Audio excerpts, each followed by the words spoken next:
In September of 2001, Werner Sensbach was enrolled in an art class at the University of Virginia, having retired from the university as the head of the planning department. When the class met the day after the 9/11 attacks, some of the students asked the art professor if they could paint the destruction as a way of dealing with their emotions. When Sensbach told the professor he was not interested in painting the scenes of 9/11, the professor suggested that he paint a scene from his own past. This suggestion led to a series of paintings that reflected Sensbach's experiences as a German soldier during World War II on the Russian front. In 2014, Sensbach talked about his art, the war, and what it was like growing up in Nazi Germany. What I observe is remember from that time is basically, you could summarize it, you could say growing up absurd. It was not a normal childhood. Born in the city of Mannheim in 1923, Sensbach grew up during a period of great economic and political instability. After World War I, there was massive famines. I remember kids my age running on the street with bow-legged kids, all curvy and not enough food, not enough nourishment. The Treaty of Versailles had intended to launch Germany on a path to democracy, but harsh economic reparations had the opposite effect. Democracy can really flourish only in a well-nourished country. A country that is starving cannot think about democracy. Hitler took advantage of Germany's suffering to gain political power. In these turgid waters is where movements such as the one that Hitler started could really grow. Sensbach's extended family owned an iron foundry, and his mother worked as a midwife, providing him with a relatively comfortable life. He attended an academic high school, or gymnasium. He belonged to the Boy Scouts, or Jungvolk. He socialized with his friends, and he ran track. However, the Nazi Party cast an ever-darkening shadow over his life. But you would see the little things, like one day maybe the editor of a local newspaper who had been very liberal was fired. So my father reported on that, said another one going, one liberal voice is gone. So he saw that step by step as to there was a loss of liberties that happened everywhere. The influence of the Nazi Party was also felt at his school. These, I guess you could call them patriotistic or chauvinistic ideas, they were dictated by the teacher that you had to write down in your notebook. You can always tell the difference if it was a composition you had to make yourself or it was dictated to you. And eventually you can see how it became more and more toward the Nazi idea. As Hitler imposed a police state, it became increasingly difficult to say or do anything to challenge the Nazi Party. My father was called up by the Gestapo a number of times. So it was really a tough thing to get not caught in that. Because this culture of ratting on others began to grow, and it was really almost a culture that the communists later took over in East Germany. There was one time a raid where most of the fathers, communist fathers of my schoolmates were just routed up and put in jail and just hung, garroted a few days later as having conspired against the state. In 1942, after graduating from high school, Sensbach was drafted into the Air Force. Even though he was bitterly opposed to the war, he believed he had no other choice. My best high school friend, he was a conscientious objector. He was also drafted into that unit, had to remove booby traps and minefields. And there were some in Germany who said they would not want to shoot. They would not, but they would be drafted, and their assignment was always then to clear landmines. And that meant, in effect, that on the average, they lasted 4 weeks, not more than 4 weeks, stepping on a landmine somewhere. That was basically, if you were assigned to that unit, that was the end of your existence. And that's what happened to him. Sensbach spent a year in the south of France, serving in the German Air Force. It was never anywhere near an airplane. That unit I was assigned to was supposed to take position somewhere near the Mediterranean, near Marseille, and to help them get a base camp established. In 1943, Sensbach received his orders to join the army on the Russian front. After Stalingrad, when they lost 250,000 people in Stalingrad, they were casting about, looking for soldiers in every nook and corner, and so I was sent from the Air Force directly to the infantry. In the winter of 1944, Sensbach fought the Russians in the Ukraine under extreme conditions. And so I spent many a night out in the snow, covered with a foot of snow when you woke up, and in the foxhole. But it was mostly at the time when there was already movement back. The German army was retreating. I was assigned to a machine gun unit. There was one machine gunner and 2 guys carrying the ammunition. I carried ammunition. And this is how we moved back one after another. And, the losses were just monumental. The battleground in the Ukraine was one of chaos and confusion. After one skirmish, Sensbach was separated from his unit and became caught up in the tide of evacuees.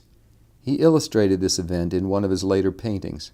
These are all Ukrainians leaving their homes, retreating, going westward, taking all their belongings in back.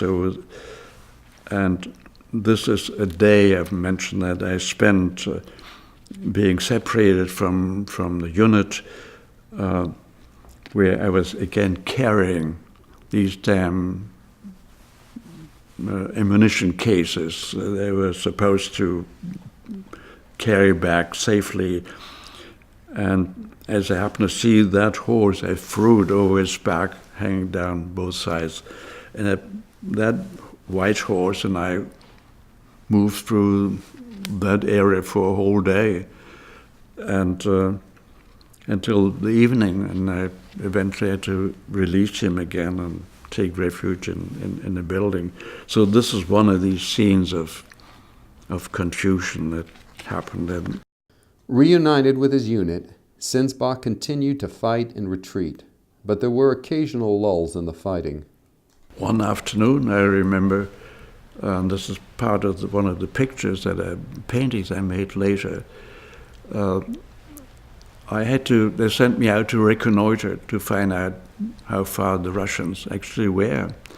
It was totally snow-covered field, and I had to walk into that area, in total view of whatever they might be. And I walked for an hour, didn't see anybody. Sun was shining, a beautiful day, and I thought, it's unreal. This is what life is about. Nobody's shooting. There's no war. I just imagined that. And at that moment, I saw that little cottage there, and I stopped, knocked, and then I opened, and inside there were 2 people, a real old man and a young woman with a baby. And she had a baby cradle hanging from the ceiling there. And I asked for some water to drink, and they even didn't have any water. I had nothing there. And they produced eventually some milk and handed me the milk. I happened to have a loaf of bread with me, and I handed them the bread. and then I cut it. And we shared that bread, and they said, "Merry Christmas." Well, it was January. But I all of a sudden remembered that the Russian Orthodox Christmas is on the 3rd of January. That was their Christmas Day. Out of 40 men in his company, Sinsbach was one of only 8 to survive the fighting and the harsh Russian winter. Despite their heavy losses, the German army launched a counteroffensive in March as the snows began to thaw. About 100 miles southwest of Kiev, Sinsbach found himself engaged in a fierce machine gun battle. The battle ensued. We were prepared for that in that 2 fighting groups were facing each other on hillsides, facing each other, so you could actually, with some good sight, could identify other soldiers on the other side. So on one side the Russians, on the other side the Germans. We came in, it was early in the morning, fight started around 8 o'clock or so. And basically guys taking aim at others, anything that moved on the other side. And I was with that unit of machine gun, and the machine gunner at one point said, "Out of ammunition, I need ammunition." I was about 20 feet away in a foxhole and with that ammunition, and eventually I got up and had to bring it to him so he could continue firing and shooting. But as I got up again to get back to my foxhole, this is when I got hit by a bullet, and by somebody who could really shoot well. And I guess as I was going down, I could almost see out of the corner of my eye, over on the other side, somebody throwing up his hands in sheer enjoyment of what he had caught. I could see the guy who shot me. And but then I fell down. I didn't know what happened, of course. And I fell down and fell behind a place that there was ruts about 1.5 feet high from tracks that had been made there, covered by snow. I fell behind those, and at the same moment, as I fell down, the word came, the German troops to retreat, and everybody got up and left to get back and behind that hill. And I guess they didn't know what happened to me because I had just fallen down. And there I was lying, expecting the attack of the Russian troops eventually.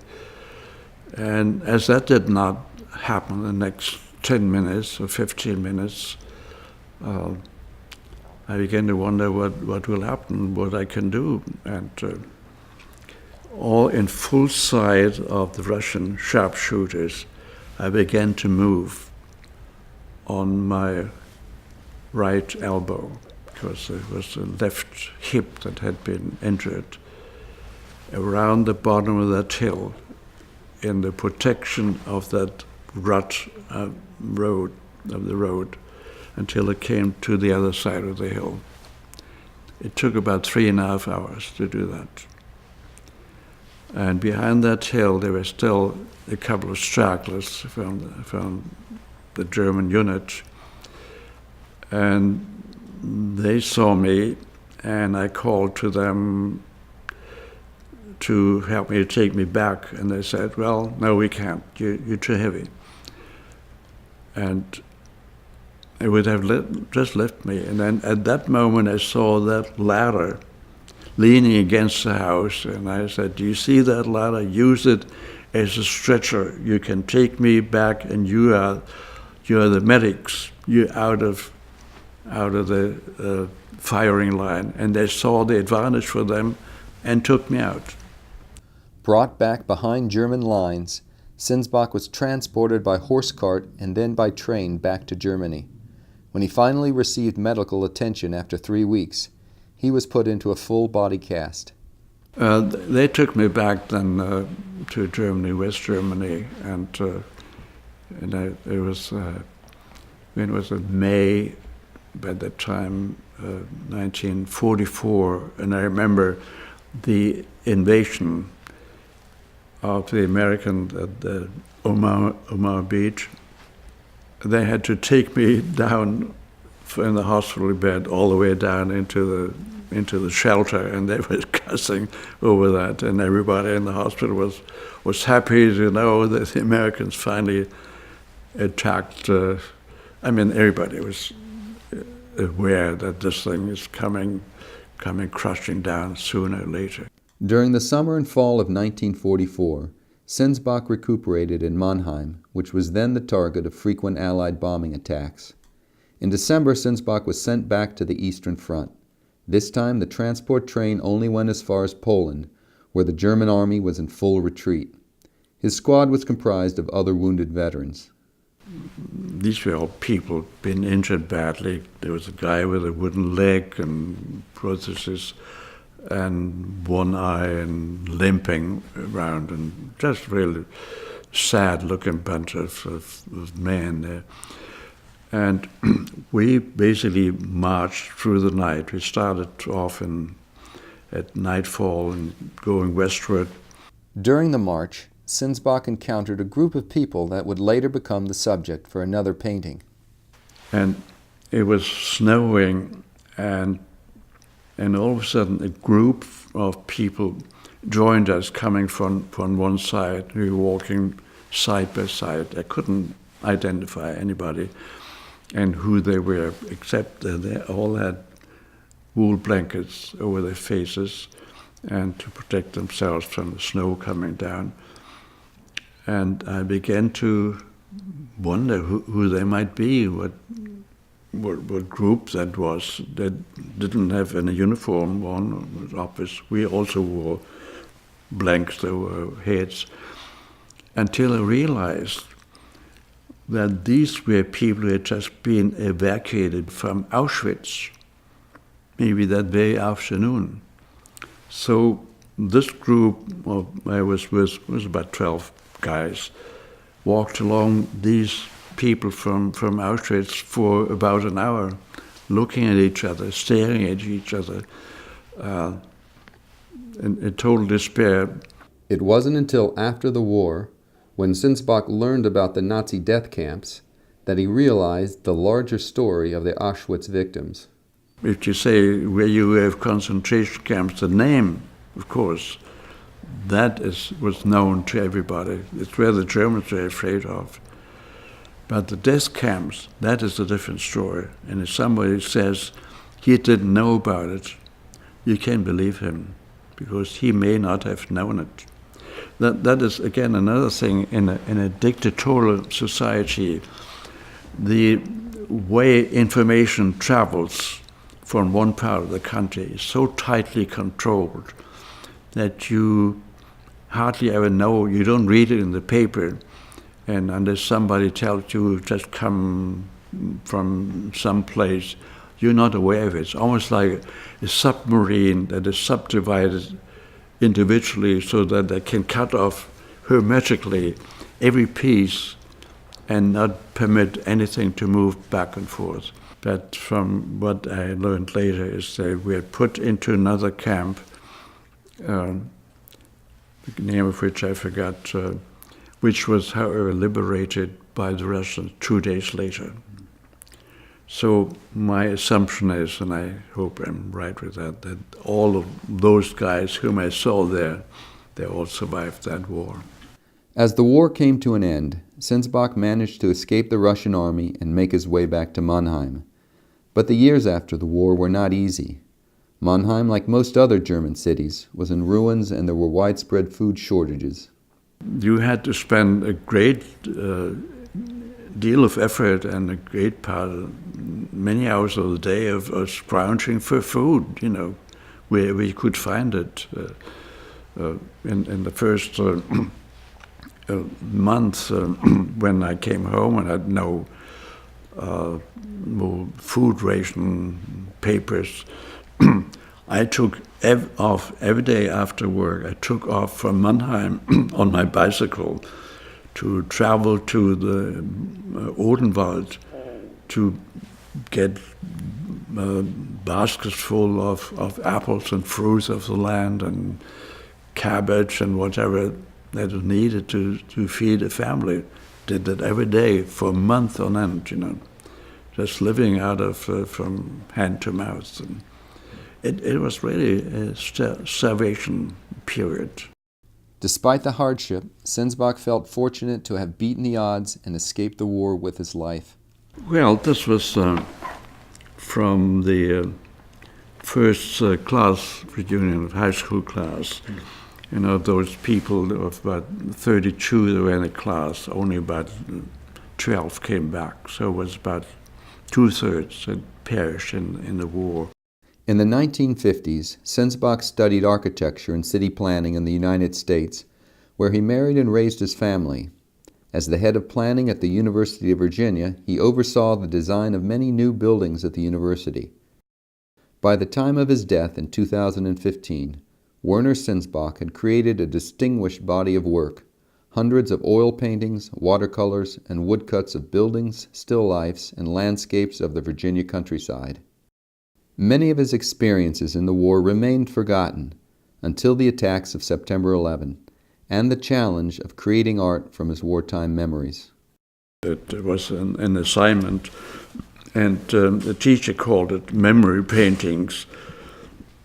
And so I pulled those out basically out of deep layers of consciousness.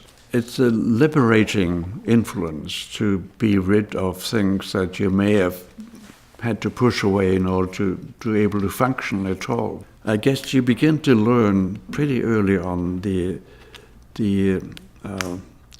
I guess you could almost say sanctity of life, how important life is. You begin to think about the many hours a mother had to spend to teach you how to walk and ride a bicycle and take you to school, and all the effort of a family that goes into making a person out of this bundle of energy, and then sending him off into a war and be shot at and be killed in one afternoon. And the absurdity of all of that. And once you've begun to see that, you also will have to decide that you are not going to be a victim of that situation. You want to survive, you want to get out of that.